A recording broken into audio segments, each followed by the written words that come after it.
حضرت علی نے نا کوفے میں دعوت کی لوگوں کی، سب لوگ آئے، ایک نوجوان آیا جس نے شورا سنا تھا پر حضرت علی کو دیکھا نہیں تھا، اور حضور نے فرمایا نہ میرے علی کا چہرہ دیکھنا بھی عبادت ہے۔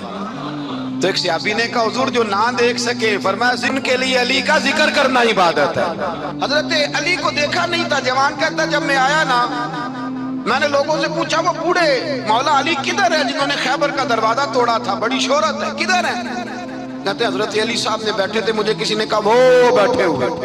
میں گیا تو حضرت علی اخروٹ کھا رہے تھے، تو پورا زور لگا رہے ہیں تو اخروٹ کوئی نہیں ٹوٹتا، 2-3 دفعہ کبھی اس دانت میں کبھی اس دانت میں، ٹوٹتا ہی نہیں۔ کہتے میں ہنسنے لگا تو حضرت علی نے مجھے پاس بلایا، کہا بیٹے ادھر آ۔ تو میں گیا تو کہنے لگے کیا سوچ رہا ہے؟ کہتے میں ڈر گیا، میں نے کہا حضور کچھ بھی نہیں۔ فرمانے لگے میں بتاؤں تو کیا سوچ رہا تھا؟ کہا حضور بتائیے۔ آپ فرمانے لگے تو سوچ رہا تھا بابے سے اخروٹ تو ٹوٹتا نہیں، خیبر کیسے توڑ دیا تھا؟